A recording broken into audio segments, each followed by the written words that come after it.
Good morning, all. Welcome to Learners Academy. So, this is the last topic of your chapter, chapter number 4, determinants. The topic name is very much clear: applications of determinants and matrices. Right? इससे पहले chapter matrices में हमने उसके कुछ applications देखे थे, याद है? किसी को मैट्रिक्स फॉर्म में रिप्रेजेंट करके फिर कुछ सॉल्व करते थे, लेकिन वो इतना कोई खास सिग्निफिकेंस नहीं था उसका। वो तो बिना मैट्रिसेस के भी हो सकता था, लेकिन हमने रिप्रेजेंटेशन करना सीखा था। अब मैट्रिसेस एंड डिटर्मिनेंट्स दोनों को मिला दें, इन दोनों टॉपिक्स को मिला दें, तो इनका क्या एप्लीकेशन है, ये कहाँ काम आते हैं, ये जरूरत कहाँ पड़ती है। ठीक है, ये वैसे तो बहुत जगह जरूरत पड़ सकती है, बट हमारे कोर्स में केवल एक ही एप्लीकेशन है इसका, और वो है यहाँ पे नीचे लिखा हुआ है। क्या लिखा हुआ है, पढ़ो। Solution of system of linear equations using inverse of A matrix. यानी कि सिस्टम ऑफ लीनियर इक्वेशंस को सॉल्व करने के लिए, सिस्टम ऑफ लीनियर इक्वेशंस को सॉल्व करने के लिए, लीनियर इक्वेशंस का सिस्टम हम ऑलरेडी सॉल्व करके आए हैं। कब? 10th में। वहां पे कितनी इक्वेशंस होती थी और कितने वेरिएबल्स होते थे? दो वेरिएबल, दो इक्वेशन। पर यहाँ पे चेंजेस होगा। यहाँ पे कितने मिलेंगे? तीन वेरिएबल। दो भी मिल सकते हैं, तीन भी मिल सकते हैं, दोनों हैं, क्योंकि हमारे पास 2x2 की मैट्रिक्स का भी डिटरमिनेंट निकालना कोर्स में, और 3x3 का भी है। तो दोनों है, तो हमारे पास टू वेरिएबल में भी इक्वेशन मिल सकती है एंड थ्री वेरिएबल में भी इक्वेशन मिल सकती है। यानी तीन इक्वेशंस मिलेंगी फिर उसमें, दो वेरिएबल में इक्वेशंस भी दो ही मिलेंगी, तीन वेरिएबल में इक्वेशंस भी तीन ही मिलेंगी। जैसे सपोज करो दो वेरिएबल में दो इक्वेशंस लिख दी मैंने, 2x + 3y = 10, और दूसरी लिख दी 7x - 6y = 15, ये लिख दी। तो अब आप देखो इसके जो कोएफिशिएंट्स हैं एक्स और वाई वेरिएबल के, वो हैं 2, 3, 7। मैं तो एक 2x2 का डिटरमिनेंट रेडी होगा। पर अगर मैं इसमें एक वेरिएबल और बढ़ा दूं दोनों में, तो रेक्टेंगुलर मैट्रिक्स हो जाएगी। तो फिर एक इक्वेशन और चाहिए ना। तो तीन वेरिएबल में तीन इक्वेशन, दो वेरिएबल में दो इक्वेशन। इसको सॉल्व करने के लिए, सॉल्व करने का मतलब क्या होता है? किसकी? इक्वेशन की वैल्यू होती है कभी, सिंपलेस्ट फॉर्म ही है, 2x + 3y = 10, सिंपलेस्ट ही है। इससे ज्यादा सिंपलेस्ट क्या होगी? एक्स और वाई की वैल्यू निकालना ही सॉल्व करना होता है।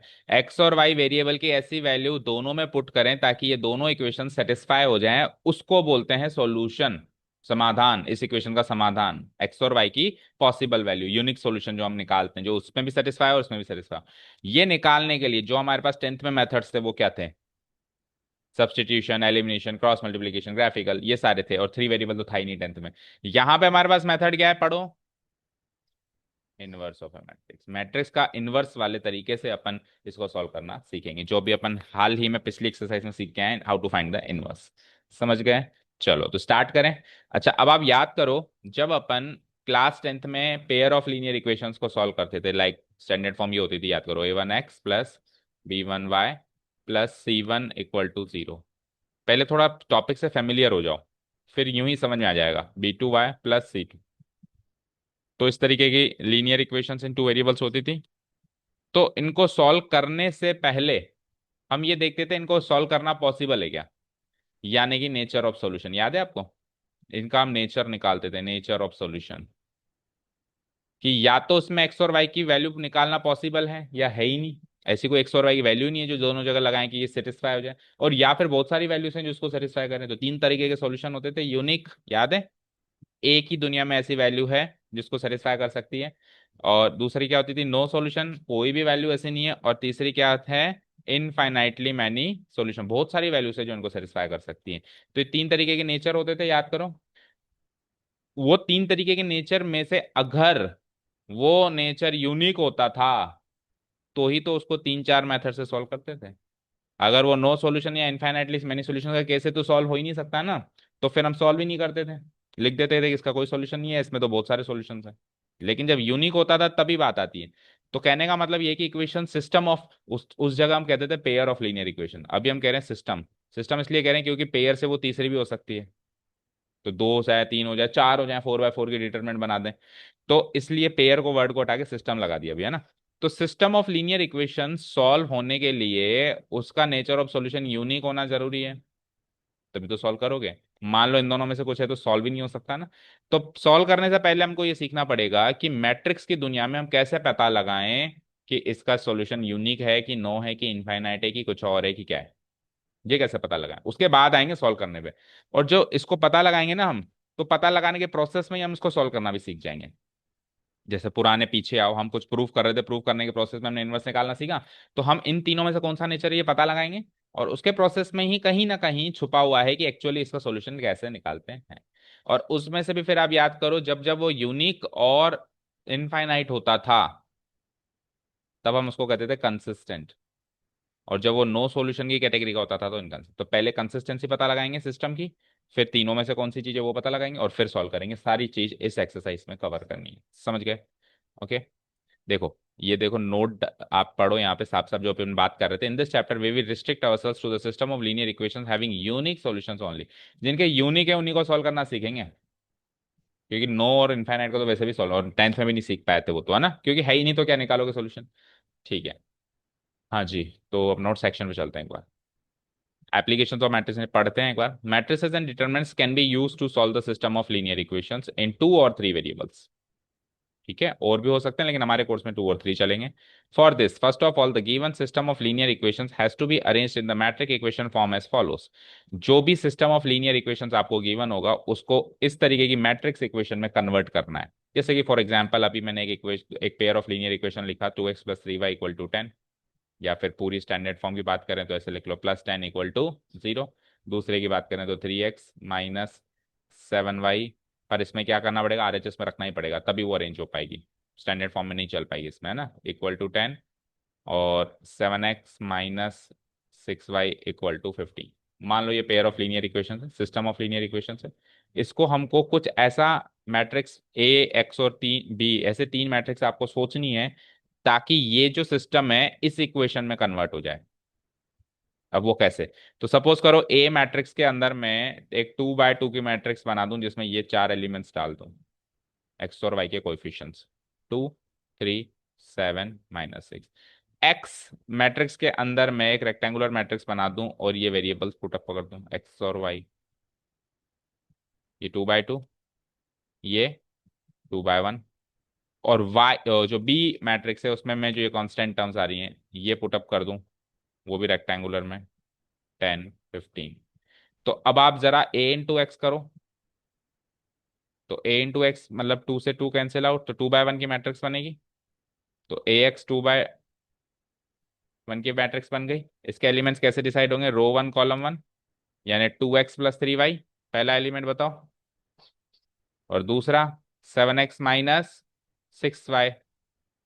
तो ये x की वैल्यू है, और ये कैसे इक्वेट हो रही है, b से। b क्या है, ये है। तो अगर आप हम इसको इक्वालिटी ऑफ मैट्रिसेस से आकलन करें तो 2x + 3y की वैल्यू 10 आ गई, यही आ रही है। और 7x - 6y की वैल्यू 15 आ रही है, यही आ रही है। तो इक्वेशंस को अपने को मैट्रिक्स इक्वेशन फॉर्म में चेंज करना है, पहला स्टेप ये होगा। ओके। अब बता दिया, वैसे तो आपको रीड आउट कर लेते हैं कि ए मैट्रिक्स क्या होगी। ए एक स्क्वायर मैट्रिक्स होगी, इन इन तीनों में से केवल ए एक स्क्वायर मैट्रिक्स होगी। डिटरमिनेंट भी ए का ही निकल सकता है, एक्स और बी का कोई डिटरमिनेंट नहीं निकलेगा, क्योंकि ये दोनों रेक्टेंगुलर होगी। तो ए एक स्क्वायर मैट्रिक्स होगी, जिसके जो एलिमेंट्स होंगे वो कोएफिशिएंट्स होंगे, किसके, एक्स और वाई वेरिएबल्स के, ऑफ द वेरिएबल टर्म्स। जो भी उसमें वेरिएबल टर्म्स यूज हो रही है उसके कोएफिशिएंट्स होंगे। ये तो ए मैट्रिक्स होगी। बी मैट्रिक्स एक ऐसी मैट्रिक्स होगी जिसके एलिमेंट्स कांस्टेंट टर्म्स होंगे, आरएचएस में जो अपन ने रखा था, ऑफ द गिवन इक्वेशंस। और एक्स एक ऐसी मैट्रिक्स होगी, वो 2x1 या 3x1 की हो सकती है, as depending on the number of variables, depending upon the number of variables used in the given equations. और उसके एलिमेंट्स क्या होंगे, खुद वेरिएबल्स उसके एलिमेंट्स होंगे, एक्स वाई जेड एक्सेट्रा। ये अरेंजमेंट हो गया, ax = b। अब आगे देखो क्या करना है। अब सबसे पहले वही बात, कंसिस्टेंसी निकालना। तो कंसिस्टेंसी की बात करें तो कोई भी सिस्टम ऑफ लीनियर इक्वेशन के तीन टाइप्स ऑफ सॉल्यूशन हो सकते हैं। Nature of solution, unique solution, no solution, infinite limit solution. क्या है पहले। अब system of linear equation consistent कब कहलाता है, जब उसके या तो वन हो या मैनी हो, यानी कि यूनिक वाला केस हो या इनफाइनाइटली मैनी हो, तब वो कंसिस्टेंट कहलाता है। पहले कंसिस्टेंस की डेफिनेशन तो बताएं, और कंसिस्टेंस की डेफिनेशन के लिए पहले ये समझना जरूरी है, फिर इनमें से अगर ये दोनों केस है तो ही तो कंसिस्टेंट है, और इसमें केस में वो इनकंसिस्टेंट है। ठीक है, अदरवाइज वो इनकंसिस्टेंट कहलाएगा अगर उसके सॉल्यूशन डज नॉट एग्जिस्ट, यानी नो सॉल्यूशन का केस है। तो कंसिस्टेंसी की टेबल बनाए तो कंसिस्टेंट हो सकता है या इनकंसिस्टेंट हो सकता है। कंसिस्टेंट में यूनिक और infinitely many solution, inconsistent no. ये तो छोटी मोटी बात अपन पहले से जानते हैं। अब इन तीनों में से पता लगाना अगर सीख जाए तो कंसिस्टेंसी पता चल जाएगी। ठीक है, इन तीनों में से कैसे पता लगाएंगे। How to check the nature of solution using matrices, यानी कि अब उन तीनों में से पता लगा रहे हैं। तो suppose we are given a system of linear equations containing two equations in two variables और three equations in three variables, ये दो ऑप्शंस हैं। So following steps are followed. क्या सबसे पहले सिस्टम ऑफ लीनियर इक्वेशंस को वही एक्स इक्वल टू बी में अरेंज करो, ये तो पहला काम है ही सही, जिसमें मैट्रिक्स है वही कॉपी पेस्ट हो जाएगा। मैट्रिक्स ए में क्या आएगा, टू, एक ऑर्डर टू की स्क्वायर मैट्रिक्स होगी, ऑर्डर थ्री की स्क्वायर मैट्रिक्स होगी, जिसके अंदर क्या होंगे, coefficients of the variable terms होंगे। डन। उसके बाद जो आपने वो स्क्वायर मैट्रिक्स निकाली है उसका निकालो डिटर्मिनेंट, निकाल सकते हो ना स्क्वायर मैट्रिक्स का डिटर्मिनेंट। अगर वो determinant not equal to zero है तो ए मैट्रिक्स क्या, सिंगुलर नॉन सिंगुलर, और नॉन सिंगुलर तो ए इनवर्स एग्जिस्ट करता है। तो अपन ने टॉपिक का नाम क्या पढ़ा था, पढ़ो, कि how to find the solution using the inverse of a matrix. तो मैट्रिक्स का अगर इनवर्स निकालना पॉसिबल है तो ही सॉल्यूशन आएगा, और मैट्रिक्स का इनवर्स निकालना पॉसिबल ही नहीं तो सॉल्यूशन नहीं आएगा। तो पहला स्टेप यहीं पे मेंशन हो गया, क्लियर कट है। क्यों हुआ ऐसा, कि अगर ए इनवर्स एग्जिस्ट करेगा तो ही यूनिक सॉल्यूशन है, और प्रोसेस को यहीं स्टॉप कर दो और कह दो कि यूनिक सॉल्यूशन है, मतलब अभी हम कंसिस्टेंसी बता रहे हैं। ठीक है। पर अगर डिटर्मिनेंट ए जीरो आ गया तो अब ये ए नॉन सिंगुलर नहीं है, क्या है, सिंगुलर, तो ए इनवर्स तो एग्जिस्ट ही नहीं करता। अब ए इनवर्स एग्जिस्ट नहीं करता तो ये चीज तो पक्का है कि यूनिक सॉल्यूशन तो नहीं है। बट उन दोनों में से कौन सा है वो कैसे पता करें, तो उसके लिए स्टेप नंबर थ्री फॉलो करो। सेकंड स्टेप पे या तो आपका प्रोसेस स्टॉप हो जाएगा, और अगर लेकिन ये डिटरमिनेंट ए जीरो आया तो फिर स्टेप नंबर थ्री पे फिर जाएंगे, अगर नहीं आया तो नहीं जाएंगे। ठीक है। तो फिर हम क्या करेंगे, उस ए मैट्रिक्स का एडजॉइंट निकालेंगे, इनवर्स नहीं निकल सकता, एडजॉइंट तो निकल सकता है। और फिर उस एडजॉइंट ए को बी से मल्टीप्लाई करेंगे, जो आरएचएस में मैट्रिक्स है। अब adjoint of A into B एक मैट्रिक्स है, वो जीरो मैट्रिक्स आती है कि नहीं आती है वो चेक करना है। अगर वो भी जीरो मैट्रिक्स नहीं आती है, यानी कि इस पूरे प्रोसेस में नहीं आने पे ज्यादा जोर है, देखो पहले भी आपको क्या कहा कि उसकी डिटरमिनेंट की वैल्यू जीरो नहीं आनी चाहिए। प्रेफरेंस क्या किसको दे रहेंगी, नहीं आए, नहीं आनी चाहिए तो यूनिक सोल्यूशन, पर आ गई तो आ गई तो आगे बढ़े। आगे बढ़े, एडजॉइंट ऑफ ए निकाला, एडजॉइंट ऑफ ए को बी से मल्टीप्लाई किया, अब वापस चेक करो कि ये जीरो मैट्रिक्स, वो देखो वहां पे तो एक वैल्यू है, डिटरमिनेंट एक वैल्यू है, लेकिन ये एक मैट्रिक्स है। तो ये मैट्रिक्स जीरो मैट्रिक्स नहीं आने पे जोर है अगेन, अगर ये नहीं आती है तो वापस प्रोसेस स्टॉप करके आप क्या कह दोगे, नो सॉल्यूशन। तो यूनिक पे आ गए, नो पे आ गए। पर मान लो ये भी जीरो मैट्रिक्स आ गई, अब क्या करें। तो अब आप बता ही नहीं सकते कि इन दोनों में से कौन, हालांकि यूनिक तो नहीं है, बट इन दोनों में से कौन सा कैसे आप नहीं बता सकते, अभी भी नो सॉल्यूशन भी हो सकता है और इनफाइनाइटली मेनी सॉल्यूशन भी हो सकता है। समझ गए, क्लियर है। तो आप कंसिस्टेंसी केवल और केवल इस केस में नहीं बता सकते हो, जब adjoint of A into B equal to O आ जाए तब आप कंसिस्टेंसी नहीं बता सकते, क्योंकि दोनों पॉसिबिलिटी है, ये इनकंसिस्टेंट कहता है, ये कंसिस्टेंट कहता है। तो आप कंसिस्टेंसी पे कमेंट नहीं कर सकते अगर adjoint of A into B equal to O है। अगर वो नॉट इक्वल टू ओ है तो 100% इनकंसिस्टेंट है, और ऊपर अगर डिटरमिनेंट ए ही नॉट इक्वल टू जीरो आ गया तो 100% उसमें भी वो कंसिस्टेंट, इसमें इनकंसिस्टेंट है उसमें कंसिस्टेंट है, और इस केस में आप बता ही नहीं सकते। पर इसमें यूनिक सॉल्यूशन नहीं है, इस चीज की गारंटी है, इन दोनों में से कोई है। ठीक है, क्लियर है सारी बात। ठीक है, तो एक अगर इसका चार्ट बनाए तो सबसे पहला काम क्या करोगे आप, ए मैट्रिक्स रेडी करोगे, square matrix. Step number two क्या करोगे आप, डिटरमिनेंट निकालोगे। डिटरमिनेंट निकालेंगे तो दो बातें हो सकती हैं, या तो ये नॉट इक्वल टू जीरो, या फिर ये इक्वल टू जीरो। अगर ये नॉट इक्वल टू जीरो है तो प्रोसेस स्टॉप हो गया और सॉल्यूशन कैसा निकला, यूनिक, और कंसिस्टेंसी कैसे निकली, कंसिस्टेंट। दोनों चीज क्लियर हो गई। अभी सॉल्व करने में बात नहीं कर रहे हैं, अभी कंसिस्टेंसी फाइंड करने में बात कर रहे हैं, सॉल्व करने का टॉपिक अभी नेक्स्ट है। अगर ये केस आया तो फिर यहां से आपको स्टेप नंबर थ्री पे जाना है, और क्या निकालना है, adjoint of A multiplied by B, ये एक मैट्रिक्स निकालनी है। अब क्या होगा, ये adjoint of A multiplied by matrix B भी दो चीजों में केसेस हो सकते हैं, कि या तो ये की value not equal to O आएगी, या फिर इक्वल टू ओ आएगी। अगर नॉट इक्वल टू ओ है तो कंक्लूजन क्या है, नो सॉल्यूशन, और कंसिस्टेंसी इनकंसिस्टेंट। और अगर ये वाला केस है तो अब दो चीजें हो सकती हैं, या तो नो सॉल्यूशन या इनफाइनाइटली मैनी सॉल्यूशंस, और साथ में नो सॉल्यूशन है तो ये भी नहीं बता पाएंगे हम कंसिस्टेंट या नहीं, क्योंकि नो सॉल्यूशन में तो इनकंसिस्टेंट है और उसमें वो कंसिस्टेंट, यानी कंसिस्टेंसी के बारे में भी हम इस केस में नहीं बता पाएंगे। ये पूरा डायग्राम मन में रटा हुआ होना चाहिए, ऐसा होगा तो वैसा होगा, वैसा होगा तो वैसा होगा।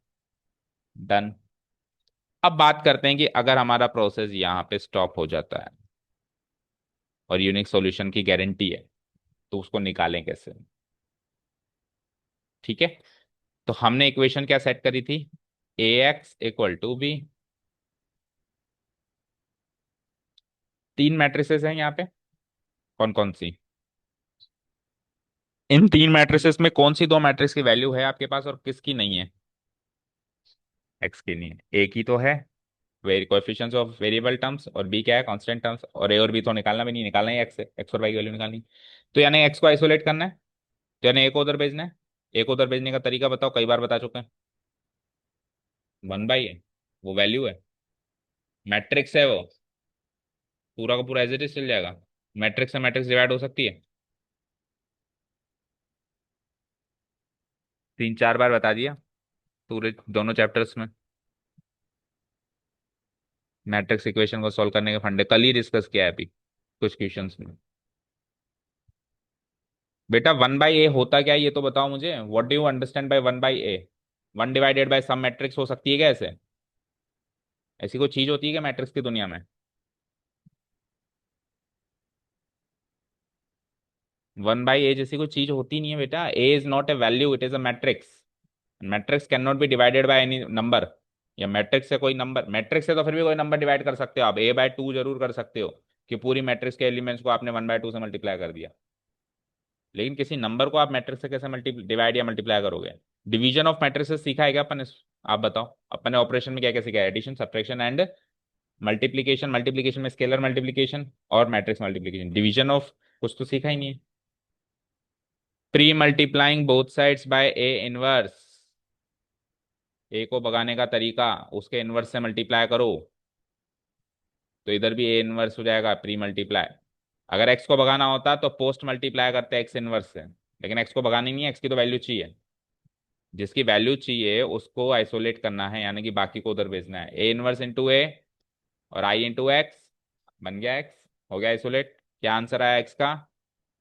ए इनवर्स आप ऑलरेडी निकाल के आओगे, निकाल सकते हो, मतलब कैसे निकाल सकते हो? आपने ए डिटरमिनेंट ए निकाला है, एडजॉइंट ऑफ ए। यानी कि देखो, अगर यूनिक सॉल्यूशन पे स्टॉप हुआ तो भी एडजॉइंट ऑफ ए निकालना पड़ेगा, और नहीं हुआ तो नो सॉल्यूशन या उसमें से कौन सा केस है वो निकालने के लिए भी एडजॉइंट ऑफ ए निकालना पड़ेगा, दोनों ही केस में निकालना पड़ेगा। तो आंसर क्या आएगा ए इनवर्स का बताओ? 1/बाय determinant A into adjoint of A, और आगे सुनो, इंटू बी। यानी कि 1/बाय डिटरमिनेंट ए तो स्केलर क्वांटिटी है, और ये एक मैट्रिक्स क्वांटिटी है। तो adjoint of A into B इधर भी मल्टीप्लाई हो रहा है यूनिक सॉल्यूशन में भी। और अगर यूनिक सॉल्यूशन नहीं आता तो भी अपन आगे का चेक करने के लिए, भाई नो सॉल्यूशन तो भी अपन adjoint of A into B करते ही करते। तो पूरे प्रोसेस से क्या चीजें समझ में आई? कि डिटर्मिनेंट ए हमेशा निकलेगा, adjoint of A into B भी हमेशा ही निकलेगा। बस किसी जगह कैसे यूज होगा, किसी जगह कैसे यूज होगा, इसका जो आंसर आएगा वही एक्स की वैल्यू होगी, एक्स और वाई। ठीक है, नेक्स्ट आओ। हाउ टू सॉल्व बता दिया वैसे तो, कैसे सॉल्व करते हैं फिर से देखो। How to solve system of linear equation using matrices. अब सॉल्व करने की बात है, पहले कंसिस्टेंसी की बात थी अब। तो we are suppose to find the solutions of the system only if it follows a unique solution. अगर यूनिक सॉल्यूशन फॉलो करता है तो ही हमको सॉल्व करना है, अदरवाइज नहीं सॉल्व करना। For this the system of linear equation has to be represented in the above set matrix X equal to B. अब एक्स को आइसोलेट करने के लिए pre multiplying both sides by A inverse, तो A inverse into A equal to X, और A inverse into B.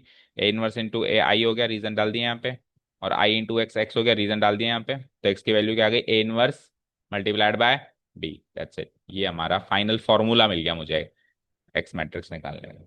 यानी कि आप एक्स और वाई की वैल्यू निकालोगे तो आप यहाँ पे जो ए मैट्रिक्स है उसका इनवर्स निकालो पहले, और फिर उसको बी मैट्रिक्स से मल्टीप्लाई करो। तो ये भी रेक्टेंगुलर, ये भी रेक्टेंगुलर, जो फाइनल आंसर आएगा वही एक्स और वाई की वैल्यू होगी।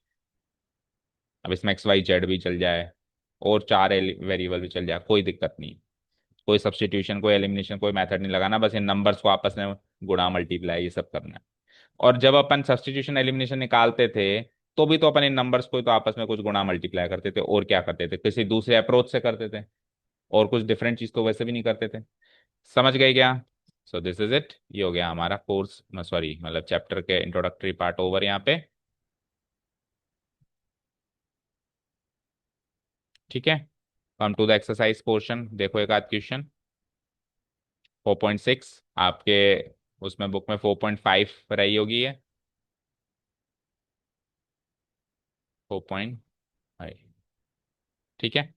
1 to 6 में 2 वेरिएबल्स हैं, नहीं 3 वेरिएबल्स भी हैं। अच्छा, 1 to 6 में कंसिस्टेंसी बतानी है ओनली, और 7 to 14 में सॉल्व करना है। तो सॉल्व करने के लिए भी पहले कंसिस्टेंसी तो देखनी पड़ेगी। ठीक है। तो इसमें कहाँ ज्यादा काम है, मतलब सारा काम है, और इसमें भी 2x2 के हैं और 3x3 के हैं, इसमें भी 2x2 के हैं, 3x3। पिक करो कोई भी एक इक्वेशन, फर्स्ट एक उसमें से। मतलब देखो, ये 3, फिर ये 3, फिर ये 3, और फिर लास्ट, नहीं ये 3 नहीं, ये 4, फिर ये 4। एक एक कैटेगरी से एक एक क्वेश्चन करेंगे, और फिर 15 16 करेंगे, बाकी सब आपको अपनी प्रैक्टिस के लिए वो करना है। एंड टेल मी अगर कोई डाउट आती है तो। ठीक है, उसके बाद वर्ड प्रॉब्लम्स भी आ गए हैं ना। हाँ, तो सबसे पहली कैटेगरी से उठाओ, देखें। फर्स्ट कैटेगरी कंसिस्टेंसी सॉल्व करना सीखते हैं। So let's take the very first question. वैसे तो यूनिक सॉल्यूशन है, आपने 10th में सीखा है, 1/2 a1/2 not equal to b1/b2 आ रहा है। बट चलो, अब उसकी मदद से कैसे सीखेंगे। So here the given system of linear equation is system of linear equations is, फिर अपन सिस्टम ऑफ लीनियर इक्वेशंस को नोट कर लेंगे, इक्वेशन 1 इक्वेशन 2 मार्क करके, जैसे अपन 10th क्लास में करते थे। Very basic presentation. Equation 1, equation 2। अब अपन क्या करेंगे, इनको अरेंज करेंगे, A X equal to B. Consistency निकालनी हो तो भी पहला स्टेप यही है, और अगर सॉल्व करना हो तो भी पहला स्टेप यही है ना। नाउ अरेंजिंग या रिप्रेजेंटिंग,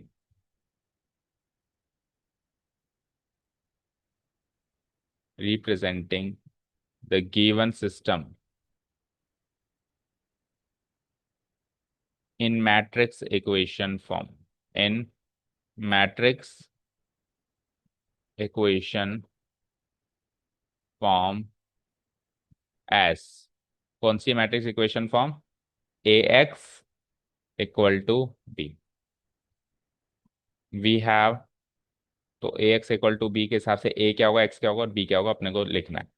तो ए मैट्रिक्स में क्या आएगा, 2x2 की मैट्रिक्स आएगी, 1 2 2 3, 1 2 2 3।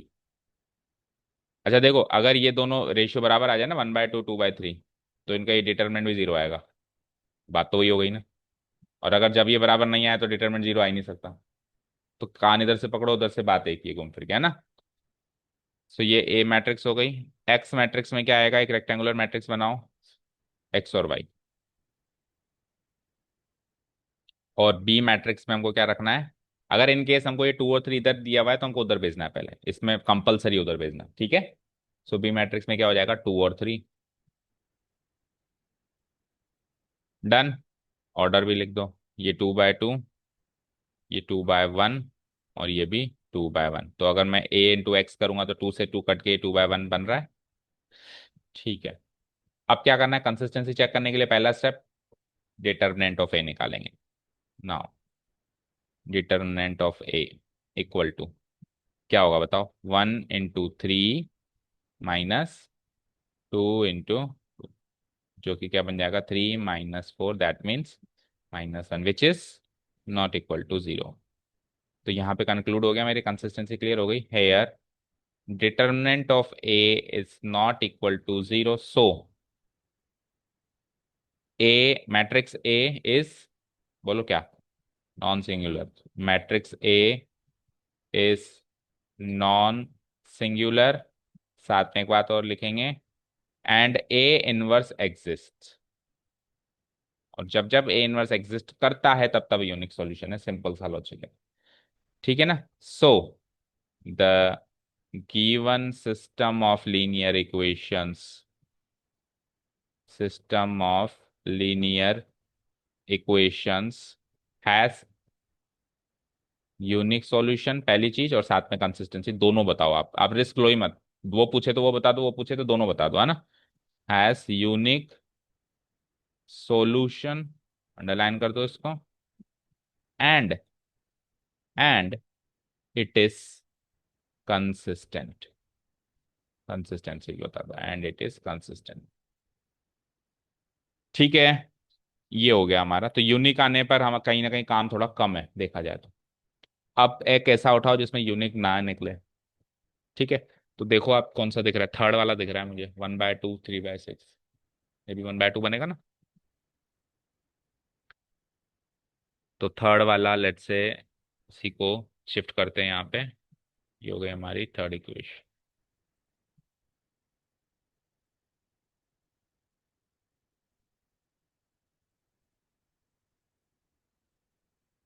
ठीक है, वही सब कुछ बताओ इस बार मैट्रिक्स में क्या बनेगा।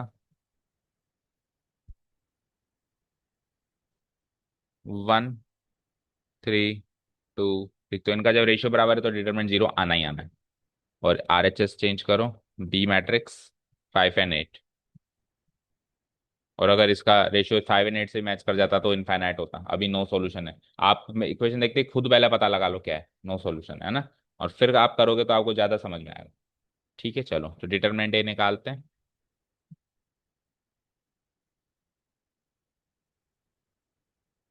बोलो। डिटरमिनेंट ए निकालेंगे तो it is like 1 into 6 -2 into 3। So 1 into 6 यानी 6 - 6 0। तो क्या लिखूंगा मैं here, determinant A equal to 0। So matrix A is singular and A inverse does not exist. अब अगर ये डज नॉट एग्जिस्ट हो जाता है तो अब आपको नेक्स्ट स्टेप क्या करना है कंसिस्टेंसी पता करने के लिए, adjoint of A into B. यानी कि ये जो कंक्लूजन है अभी आप नहीं दे सकते, ये आप तभी दे पाते जब ये क्या होता, ए इनवर्स आ जाता।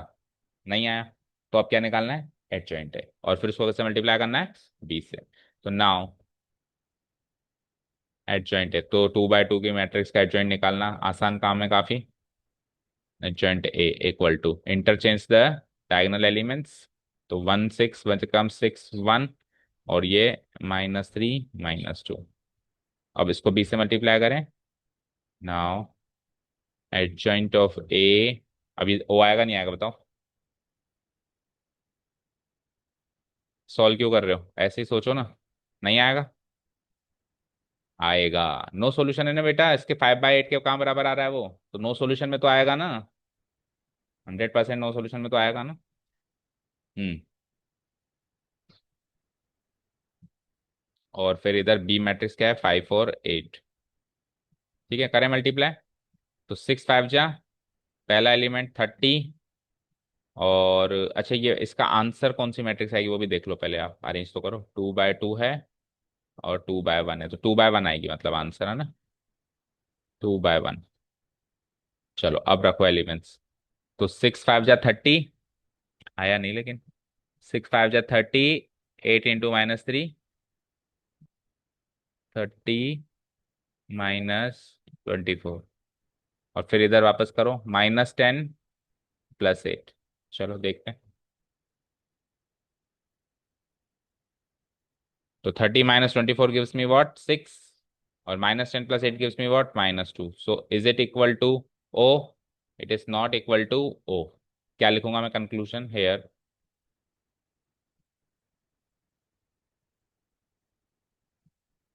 Adjoint of A into B is not equal to O. तो नॉट इक्वल ही तो आना चाहिए। क्या सीखा था कि प्रेफरेंस है नहीं आने पे, तभी तो नो सॉल्यूशन होगा। अगर ये भी इक्वल टू ओ आ जाता तब तब उल्टा नहीं बता पाते थे, तो अब तो बता सकते हैं ना। सो द गिवन सिस्टम, अब कंक्लूजन दे सकते हैं हम, the given system of linear equations has no solution, has no solution and it is consistency भी बताओ, इनकंसिस्टेंट। इन दोनों का आंसर चेक करो पहले, फर्स्ट एंड थर्ड का।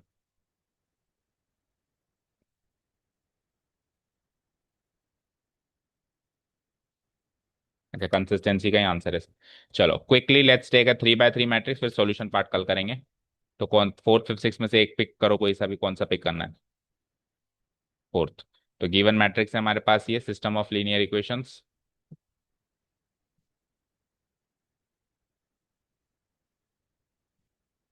Is the given system of linear equations.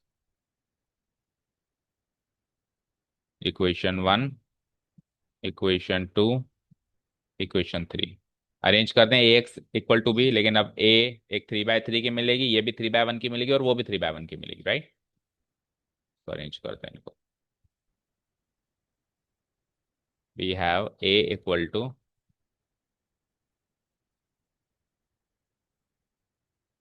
बोलो, 1 1 1, 1 1 1, फिर क्या मिला, 2 3 2, 2 3 2, फिर क्या मिला, ए 2 ए, ए ए 2 ए। ठीक है, फिर बताओ ये X matrix, X Y Z है, सब में होना चाहिए ना, एक्स वाई जेड। और फिर बताओ आप ये बी मैट्रिक्स, 1 2 4। ठीक है, let's write down the order, 3/3, 3/1, 3/1। सो 3 से 3 कट के 3/1 बन रहा है ना, ये भी मैच कर लेना। ठीक है, अब वही सेम काम, डिटर्मिनेंट ए निकालना, लेकिन अब डिटर्मिनेंट ए इतनी आसानी से नहीं निकलेगा। आप किसी भी एक के अलॉन्ग उसको एक्सपैंड करोगे जब जाके निकलेगा ना। तो लेट्स अपन क्या करते हैं कि इसको फर्स्ट रो के अलॉन्ग एक्सपैंड कर देते हैं। सो 1 के हिसाब से ये गएगा, ये गएगा।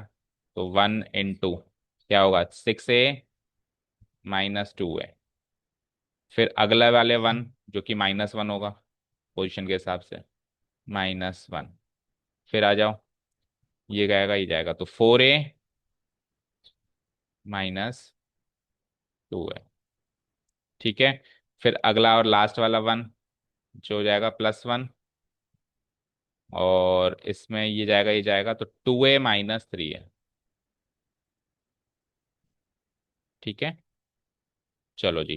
तो 6 से ये 1 से मल्टीप्लाई हो रहा है, 6a -2a यानी कि 4a, 4a × 1 4a, 4a -2a 2a, और माइनस साइन वेदर है तो -2a, and then what, 2a -3a, -a, तो 4a -2a -a which is not equal to 0। ठीक है, कुछ कुछ जीरो तो नहीं आया ना, एक ही वैल्यू तो कुछ भी हो सकती है ना, हमको पता नहीं है। जब तक नहीं पता है तब तक अपन उसको जीरो नहीं मानेंगे। तो क्या लिखेंगे हम, या determinant A is equal to 0, वही सेम स्टेप्स, देखो इसकी कंसिस्टेंसी वही है क्या, डज नॉट एग्जिस्ट हटा दो, बाकी सब सेम है ना, और कंसिस्टेंट रहेगा। देखो answer is non singular. Consistent आ गया, कंसिस्टेंट आ गया, दैट मीन्स यूनिक सॉल्यूशन है इसमें। डन। तो अब 3 क्वेश्चंस हमने फर्स्ट कैटेगरी से किए हैं। ठीक है, इनमें से बचे हुए 3 क्वेश्चंस कौन से हैं जो आपको आज एज होमवर्क करना है। सेकंड, पहले तो आज के नोट्स करने हैं सारे, और फिर उसके बाद इस 1 to 6 में से second, fifth and six tri करना है। सिक्स्थ तक अगर कोई डाउट है, मतलब इन तीनों में कोई डाउट है, ये तीन तो कर ही लिया हमने, इन तीनों में कोई डाउट है तो कल आते ही पूछेंगे। आप नहीं पूछोगे दैट मीन्स मैं मानूंगा कि आपने कर लिए और आपको समझ आ गया। ठीक है, विद प्रॉपर स्टेप्स, एक एक क्वेश्चन। फिर सॉल्यूशन पार्ट कल देखते हैं, कल खत्म करते हैं एक्सरसाइज।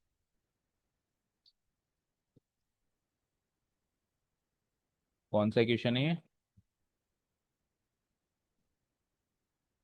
अच्छा, डिटरमिनेंट 0 आ रहा है। 1, 1 के हिसाब से -3 कहाँ आ रहा है 0, 1 के हिसाब से 3 × -1 -3, -2 × 0 0, तो -3 × 1 -3 आ रहा है। अभी तो एक का ही हुआ था, फिर एक होगा। 0 0 है ना वो तो,